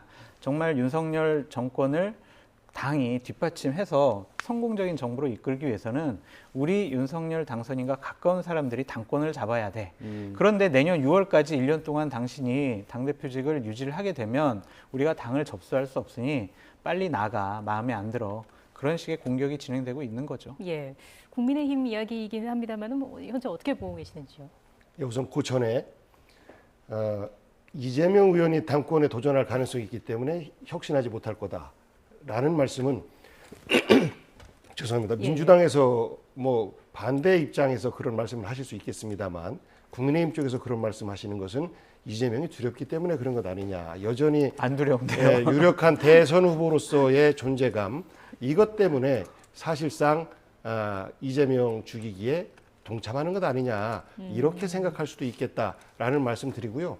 지금 그 이준석 대표를 보면 곧 내려올 것 같은 이런 느낌이 듭니다. 일단 윤핵관이라고 하는 관련된 분들이 한 목소리로 그 이준석 대표를 비판하고 있는 것 아니겠습니까? 네. 그리고 이준석 대표 스스로도 비판받을 일을 했어요. 여당 대표로서 우크라이나에 간 것, 그리고 우크라이나에 간 것에 대해서 문제를 삼고 비판하는 목소리가 있으니까 러시아 사이에서 기회주의자냐 이런 말까지 해요. 그러니까 이 부분은 여당 대표로서는 해서는 안 되는 행보이기 때문에 스스로 비판을 자초했다라는 측면이 하나가 있고, 또 하나는 지금 이 시기에 갑자기 혁신위원회를 꾸린다라는 것에 대해서 국민의힘 내부에서도 이해를 잘 못해요. 왜 혁신위원회? 공천 기준을 지금 만들어?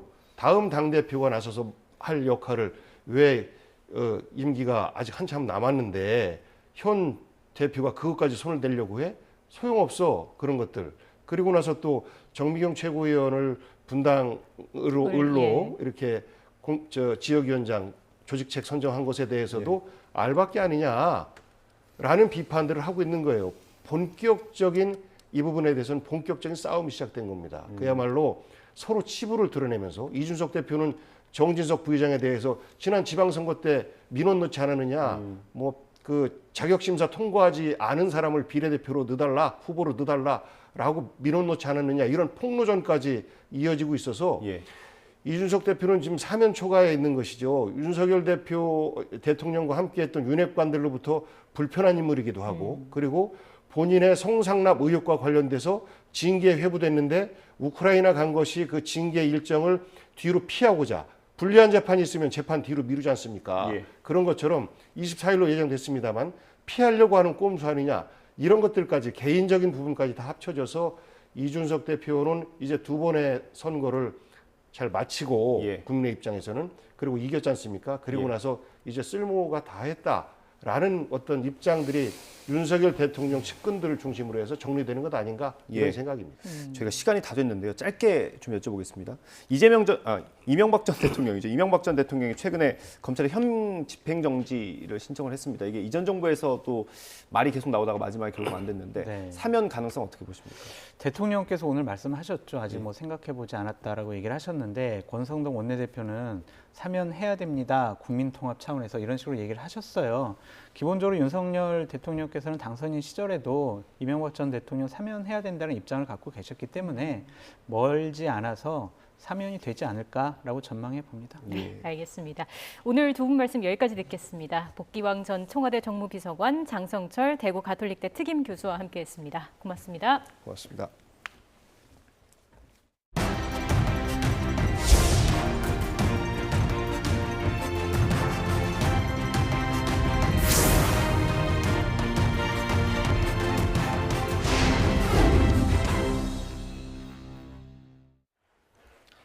네, 북한 핵실험 가능성에 대한 미국의 경고가 연일 이어지고 있습니다. 성김 미 국무부 대북 특별대표는 북한이 준비를 마쳤다며 언제라도 실험할 수 있다고 봤습니다. 그러면서 미국의 외교적 접근 약속은 시한이 없다며 북한이 관심을 보이면 유연하게 접근할 것이라고 강조했습니다. 워싱턴 강태욱 특파원의 보도입니다.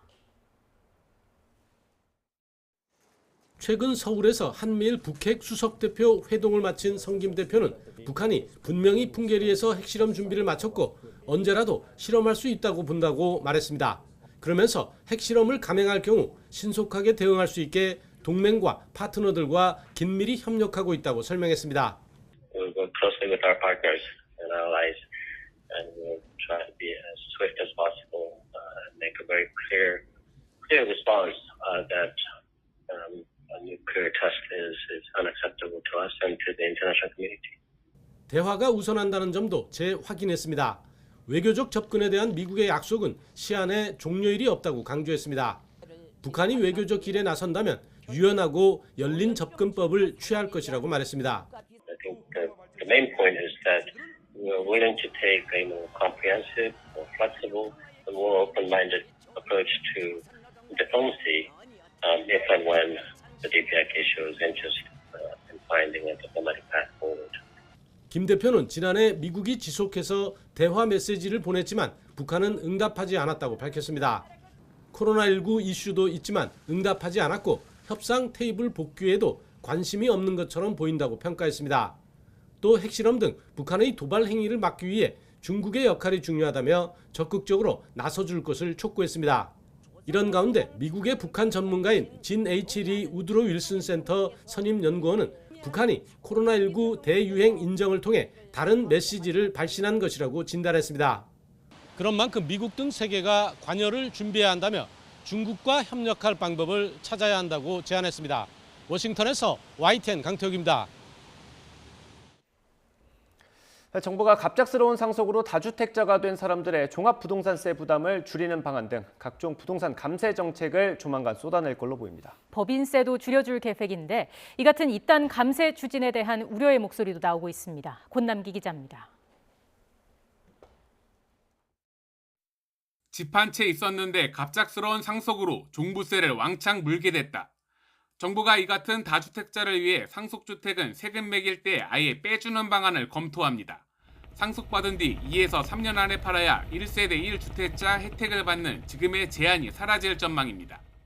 서울의 공시가격 18억 원짜리 아파트 한 채를 10년 동안 가지고 있는 63살 A씨가 경기도에 9억 원 집을 상속받은 경우를 가정하면 지금의 제도로는 종부세를 2,500만 원 정도 부담하지만 상속주택을 제외하면 세금이 2,400만 원, 97% 가까이 줄게 됩니다. 1가구 1주택 소유자들에 대한 이런 재산세라든가 종부세 부담이 너무 크고 거기에 대한 국민 여론이 좋지 않기 때문에 여기에 집에 세금을 매기는 기준인 공시가격을 2030년까지 시세의 90% 수준으로 올리겠다는 전 정부 정책에 대해서도 전면 재검토에 들어갔습니다. 부동산 관련 세금에 이어 기업이 번 돈에 매기는 법인세도 깎아줄 가능성이 큽니다. 문재인 정부에서 올라간 법인세 최고세율 25%를 이전 수준인 22%로 낮추는 방안이 유력한데 기업이 세금 낼 돈으로 투자와 고용을 늘려 성장에 이바지할 거란 기대가 깔렸습니다. 상속세와 증여세도 감면 혜택을 늘리는 방안이 검토되고 있습니다. 법인세 및 가업 상속, 기업 승계 관련 세제 개편 등을 통해 기업 주도의 투자와 일자리 창출을 하지만 연이은 감세 추진에 걱정도 나옵니다. 법인세 감면이 투자로 이어질지 미지수라는 우려와 함께 고령화로 늘어나는 의무 지출 등 나랏돈 쓸 일이 많은데 재정 실탄을 아끼긴커녕 오히려 고가 수입을 줄이고 있다는 겁니다. YTN 권남기입니다. 경기도 이천에 있는 하이트 진로 공장 앞에서 농성하던 화물연대 노조원 15명이 경찰에 체포됐습니다. 경기 이천경찰서는 오늘 아침 8시 반쯤 업무방해 혐의로 민주노총 화물연대 소속 노조원 15명을 현장에서 체포했다고 밝혔습니다. 체포된 화물연대 노조원들은 공장에서 주류를 싣고 나오는 차량을 막아 세운 혐의를 받고 있습니다. 경찰은 차 앞에 들어눕거나 서 있는 방식으로 운송을 방해한 노조원들을 경비 인력을 투입해 끌어냈다고 설명했습니다. 화물연대 측은 과정이나 음주운전이 의심돼 차를 막은 거라고 주장했지만 경찰은 해당 운전자를 음주 측정한 결과 감지된 게 없다고 밝혔습니다. 하이트 진로 공장 앞에서는 지난 2일부터 화물연대 노조원 40여 명이 안전운임제 확대 등을 요구하면서 농성을 벌이고 있습니다. 일부 노동, 사회, 종교단체 관계자들이 민주노총 공공운수노조 화물연대본부의 총파업을 지지한다면서 정부의 대책 마련을 촉구했습니다. 전국민중행동 박서군 공동대표, 한국기독교교회협의회 인권센터 황인근 목사, 인권운동 네트워크 바람 명숙활동가 등은 오늘 서울 중구민주노총에서 기자회견을 갖고 이같이 밝혔습니다. 이들은 정부는 화물연대 노동자의 파업을 해결하기 위해 노력하지 않고 법과 원칙에 따라 엄정 대응하겠다는 협박만 반복하고 있다며 주무부처인 국토교통부는 언론 플레이와 여론 조작에 열중하고 있다고 주장했습니다. 원숭이 두창 감염 국가가 늘고 우리나라도 코로나19와 같은 2급 법정 감염병으로 지정하면서 불안감이 고개를 들고 있습니다. 그런데 해외 감염 경로 사례가 전해지면서 성소수자에 대한 노골적인 혐오 낙인이 도를 넘어서고 있습니다. 송재인 기자의 보도입니다. 최근 감염 국가가 늘고 있는 원숭이 두창을 둘러싼 온라인 공간 댓글입니다. 코로나에 이어 새 감염병이 두렵다는 반응부터 나옵니다. 그런데 전파자를 성소수자로 특정해 쏟아내는 노골적인 차별글들이 유독 눈에 띕니다. 격리해야 한다는 주장부터 정신질환에 빗대거나 더럽다는 원색적인 표현도 서슴지 않습니다. 물론 각국 보건당국이 성소수자들 사이 감염 확산에 주의를 기울이고 있는 건 사실입니다. 아프리카 이외의 첫 대륙 감염 사례가 나온 영국에서 감염자 절반 이상이 생물학적 남성인 성소수자로 보고되는 등 비슷한 사례가 잇따르고 있기 때문입니다. 하지만 원숭이 두창은 체액 등 밀접 접촉을 통해 전파되는 만큼 성소수자들의 문제로 일반화할 수는 없습니다. 오히려 누구든 감염될 수 있다는 게 현재까지 세계 보건 전문가들 사이의 중론입니다. 성소수자들은 일부 선정적인 보도들이 수면 아래 놓여있던 혐오 정서에 빌미를 줬다고 성토합니다. 질병에 대한 두려움을 특정 집단에 대해서 도덕적으로 지탄하고 공격하게 만들잖아요. 그 기사들이 동성애자든 성소수자든 이 집단의 어떤 행태를 되게 자극적으로 전시한다는 느낌이 좀 들어가지고 실제 국내 언론만 봐도 문란한 성생활이나 성병을 키워드로 뽑은 관련 보도가 난무했습니다. 코로나 위기가 한창일 때도 성소수자들에 대한 맹목적인 혐오가 쏟아진 적이 있습니다. 지역적으로도 사실 이태원이라는 말만 하는 것도 다 욕설과 뭐 이런 것들 동네에서 들을 수 있는 얘기였기 때문에 커뮤니티 자체가 좀 위협받는다고 생각했던 것 같죠. 우리가 모이는 공간이 공격받는다 이런. 감염병이 창궐하면 근거가 없는 주장이나 가설도 난무합니다. 이번에도 감염의 책임을 성소수자 전체로 전가하는 무분별한 낙인 효과가 또다시 고개를 들고 있습니다. YTN 송재인입니다. 코로나19로 극심한 침체를 겪었던 한국 영화계에 활기가 돌고 있습니다. 범죄의 도시 2가 1,000만 관객 돌파를 목전에 두고 있는 가운데 칸 수상작이 가세했습니다. 영화관에 캐스터가 나가 있습니다. 박현실 캐스터.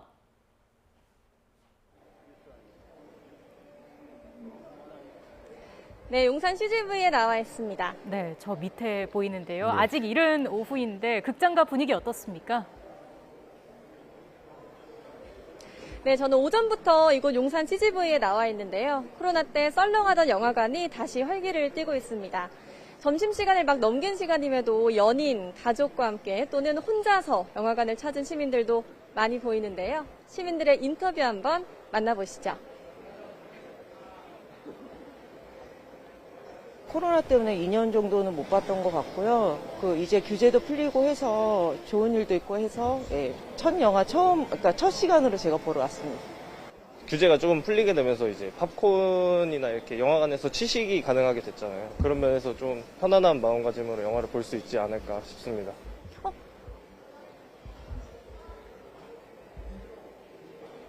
네, 극장가는 칸 수상작의 훈풍까지 가세하고 있습니다. 송강호 씨에게 나무주연상을 안겨준 브로커가 오늘 개봉했는데요. 브로커는 어제 기준 예매율 40%가 넘어 예매율 1위를 차지하며 기분 좋게 출발했습니다. 10만 명 넘는 관객을 확보하며 개봉한 셈인데요. 브로커는 버려진 아기를 둘러싸고 인연을 맺은 사람들의 예기치 못한 여정을 그린 영화죠. 칸 나무주연상을 탄 송강호 씨뿐만이 아니라 강동원, 이지은, 배두나 씨 같은 유명 배우들이 거대 출연합니다. 또 한국인이 살아가는 일본 감독 고레에다 히로카즈 감독의 휴머니즘이 깃든 영화여서 흥행 성적이 기대됩니다. 네, 범죄도시2가 이번 주말이면 1000만 관객을 돌파할 것 같다고요? 네, 그렇습니다. 범죄도시2가 어제 496만 관객을, 946만 관객을 돌파했습니다. 지금 많은 시민들이 범죄도시2를 찾기 위해서 이곳 영화관을 찾고 있는데요. 개봉 21일 만에 달성한 기록이어서 3년 전 1000만을 달성한 한국 영화 기생충보다 빠른 속도입니다. 코로나 기간 온라인 동영상 서비스인 OTT에 밀려 관객이 사라지고 개봉작도 줄어드는 악순환이 계속되면서 이러다간 한국 영화가 고사하지 않을까라는 위기감이 돌았죠. 그래서 범죄도시2의 1000만 확보는 한국 영화 부활의 신호탄으로 여겨지고 있습니다. 권선징악을 담은 통쾌한 마동석 액션과 유머가 코로나에 지친 관객의 발길을 잡았습니다. 특이하게 범죄 액션물이지만 관객 분석을 보면 여성이 남성보다 많은데요. 드라마로 쌍끌이 인기를 얻은 악당역 손석구 씨의 인기가 한몫한 점을 보여주고 있습니다. 또 1편보다 폭력의 수위를 조금 낮춰 15세 관람가 등급을 받은 점, 지난 연휴, 궂은 날씨로 관객이 나들이 대신 극장을 택하면서 날씨도 도왔다는 말이 나옵니다. 네, 이제 곧 여름 성수기입니다. 한국 영화 기대작들이 줄줄이 개봉한다고요? 네, 그렇습니다. 앞으로 한국 영화 기대작들과 할리우드 블록버스터들이 잇따라 개봉합니다. 오는 15일 박훈정 감독의 영화 마녀2가 개봉을 앞두고 있고요. 그리고 22일에는 톰 크루즈가 35년 만에 내놓은 탑건 후속작이 등장합니다. 29일에는 칸 영화제 감독상을 받은 박찬욱 감독의 헤어질 결심이 개봉합니다. 그리고 7월 말 극장가는 그야말로 뜨겁습니다. 국내 극장가 최대 흥행작인 명량의 후속작 한산용의 출연, 최동훈 감독의 기대작 외계인, 거기에다 미니언즈2가 한꺼번에 선을 보일 것으로 예상됩니다. 8월에는 송강호, 이병헌, 전도연 씨가 출연한 지난해 칸 영화제 비경제 부문 초청작이죠. 비상선언. 이번 칸에 초청을 받은 이정재 씨의 감독 데뷔작 헌트도 개봉이 예정돼 있습니다. 볼만한 영화가 걸리면 관객이 되돌아온다는 게 확인이 되고 있습니다. 코로나를 견뎌낸 한국 영화계의 훈풍이 이어지길 기대해 봅니다. 지금까지 용산 CGV에서 YTN 박현실입니다.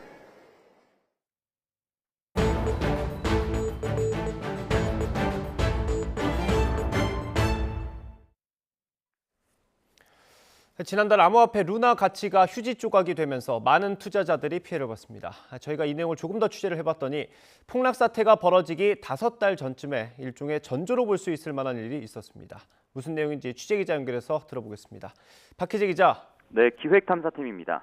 네, 먼저 루나 폭락 사태가 어떤 건지부터 살펴볼까요? 네, 암호화폐 시장에 루나가 짧은 시간에 너무 많이 풀려서 가격이 급락한 사태입니다. 왜 이렇게 많은 루나가 발행됐는지가 핵심인데요. 루나는 테라라는 또 다른 암호화폐의 가격 안정성을 유지하기 위해 만들어진 암호화폐입니다. 쉽게 말해 테라의 가격이 떨어지면 화폐 교환 메커니즘에 따라 루나가 발행되는 시기인데요. 어떤 이유에선지 이 테라의 가격이 급격히 하락했고 이에 맞춰 루나가 대량 발행되면서 가격이 순식간에 뚝 떨어지는 일이 벌어졌습니다. 한때 119달러까지 올랐던 루나의 가치가 이미 알려졌듯 99.99% 폭락했는데요. 증발해버린 액수만 수십조 원에 달하고 국내 피해자는 무려 28만 명 정도로 집계되고 있습니다. 네, 그런데 이 루나가 폭락하기 5달 전쯤에 미심쩍은 정황이 있었다고요? 네, 그렇습니다. 이 폭락 5달 전쯤인 지난해 12월 10일 새벽 5시 44분 기준으로 1루나의 거래 가격은 66달러였습니다. 그런데 루나 가격을 기록하는 회계 장부격인 이 오라클이란 시스템이 있는데요. 같은 시간에 1루나가 7달러나 낮은 58달러로 기록돼 있던 겁니다.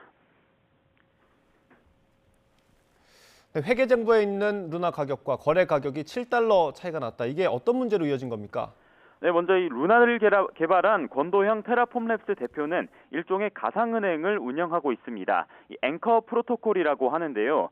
여기서 투자자들은 루나를 담보로 맡기고 앞서 말씀드린 또 다른 암호화폐 테라를 대출받기도 했습니다.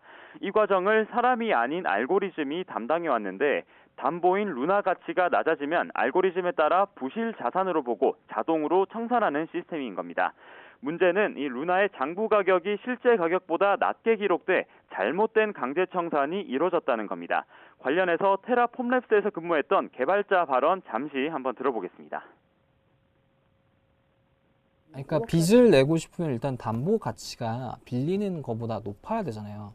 밖에서는 5억짜리인데 그 거래소, 그러니까 마이낸스나 이제 FTX에서는 5억짜리인데 테라폼랩스가 임의로 넌 1억짜리야. 근데 이 빚은 성립하지가 않으니까 내가 이 담보를 가져갈게. 라는 식으로 이제 청산이 돼버리는 거죠. 네, 그런데 이런 사실을 개발사에서도 알고 있었다는 겁니까? 네, 권 대표의 테라폼랩스 측도 직접 인정했습니다. 당시 오류로 잘못 청산된 금액이 모두 $3,700만, 우리 돈으로 460억 원인데요. 사용자 239명이 피해를 봤다는 게 공식적인 발표 내용입니다. 이 내용은 지난해 12월 공식 트위터 계정에서 직접 밝히고 회사 차원에서도 조사하고 있다는 내용도 담겼습니다. 이런 오류가 발생하는 원인은 다양한데 관련해서 전문가 의견 한번 들어보겠습니다. 오러클 문제는 루나테라에만 있는 게 아니고 모든 블록체인 기반한 시스템에는 다 생길 수 있는 문제고요. 블록체인의 데이터를 기록하기 전에 외부에서 데이터를 읽어와야 될 거 아니에요. 그 읽어오는 과정 중에 뭐 관리자가 부정한 짓을 했다거나 그 시스템에 문제가 생겨서 잘못된 정보가 읽어오게 되고. 네, 그럼 이전에 이런 일이 같은 일이 반복됐는지 알 수 있는 방법은 없습니까? 네, 감시 체계가 형성된 실제 은행과는 달리 이 같은 암호화폐는 특정 기업이 대부분의 시스템을 꾸려가는 구조라서 직접 밝히는 것 외에는 알 방법이 없습니다. 실제 테라폼랩스에서 근무한 개발자도 시스템 오류 가능성을 제기했지만 받아들여지지 않았다고 저희 취재진에게 밝히기도 했습니다. 이같이 전무후무한 폭락 사태의 원인이 권 대표가 창조한 알고리즘의 구조적 취약성 때문이라는 분석도 있습니다. 이런 상황 속에서 곧바로 후속작인 루나 2.0이 나왔는데 기존 문제에 대한 뚜렷한 대답이나 해결책은 밝히지 않고 있어서 이 답답함을 토로하는 목소리가 이어지고 있습니다.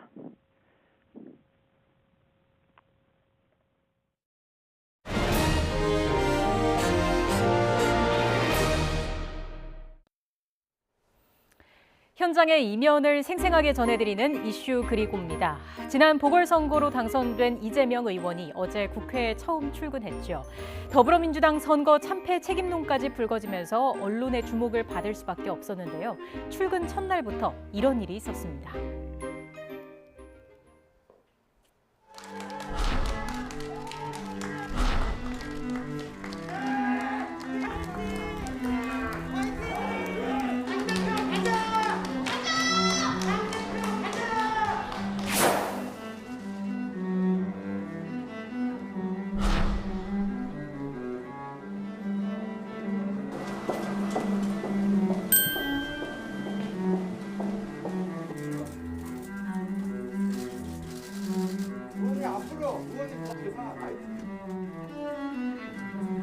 무거운 책임감을 느끼고 최선을 다하겠다는 말씀을 드립니다.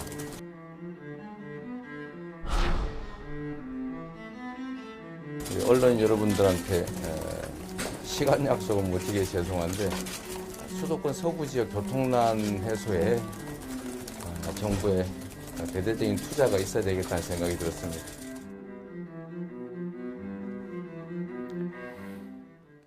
네, 차가 막혀서 지각했다는 변명이 회사나 학교에서도 통할지는 의문입니다. 당 안의 계파 갈등 등 산적한 문제로도 바쁘겠지만 어쨌든 이번 일을 계기로 해당 지역 교통난 해소에 앞장서는 모습 기대해 보겠습니다. 자, 국회에 출근해서 주목받은 또 다른 정치인이 있습니다. 바로 국민의힘 안철수 의원입니다. 5년 만에 돌아왔어도 3선이라며 자신감을 보였지만 달라진 낯선 환경에 살짝 당황한 모습도 엿보였습니다.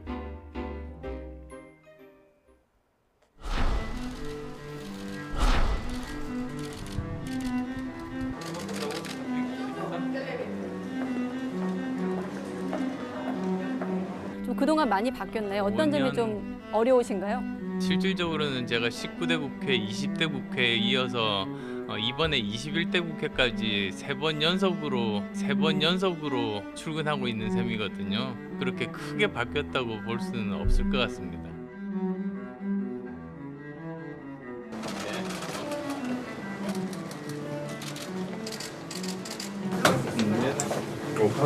카드가 없으면 못 올라가는 거지. 왜 저렇게 옛날부터 없었는데 그렇게 크게 바뀌었다고 볼 수는 없을 것 같습니다.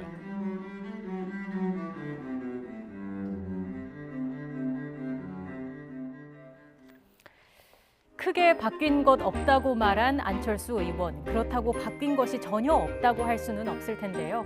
무소속에서 국민의당으로 그리고 이번에는 국민의힘으로 창당과 탈당을 거듭하며 3번 국회의원을 하는 동안 모두 당적이 바뀌었습니다. 지금까지 이슈 그리고였습니다. 오늘도 낮 동안 구름 많고 선선한 날씨가 이어지고 있습니다. 현재 서울 서남권과 충남 지역에 약하게 빗방울이 떨어지거나 소나기가 내리는 곳이 있는데요. 우리나라 상층에 찬 공기가 자리 잡은 가운데 낮 동안 기온이 오르면서 대기가 불안정해진 것이 원인입니다. 당분간은 이렇게 갑자기 소나기 구름이 만들어지는 곳이 많겠습니다. 외출하실 때는 가방 속에 작은 우산 하나 챙겨 다니시는 게 좋겠습니다. 오늘 예상되는 비의 양은 5에서 40mm가 되겠습니다. 다만 소나기 특성상 기습적으로 강하게 쏟아지는 곳이 있겠고요. 또 비가 내리는 동안 벼락과 돌풍을 동반하며 요란하게 내릴 것으로 보입니다. 시설물 관리와 안전사고에 유의하시기 바랍니다. 오늘도 낮 동안 예년 기온을 밑돌며 더위가 주춤하겠습니다. 오늘 서울 낮 기온 26도, 광주 24도, 대구는 23도로 어제와 비슷하거나 조금 높겠습니다. 내일 새벽부터 저녁 사이에는 수도권과 강원도에 또 한 차례 비가 내리겠고요. 충청과 남부 내륙에는 오후 한때 소나기가 지나겠습니다. 비가 그친 뒤 토요일에는 서울 낮 기온이 30도까지 오르는 등 다시 낮더위가 찾아올 전망입니다. 내일까지 동해안 지역에는 너울성 파도가 높게 일겠습니다. 해안가 접근을 자제하는 등 안전사고에도 유의해 주시기 바랍니다. 지금까지 YTN 윤수빈입니다. 뉴스앤이슈 마치겠습니다. 잠시 뒤엔 더 뉴스가 방송됩니다. 시청해주신 여러분 고맙습니다.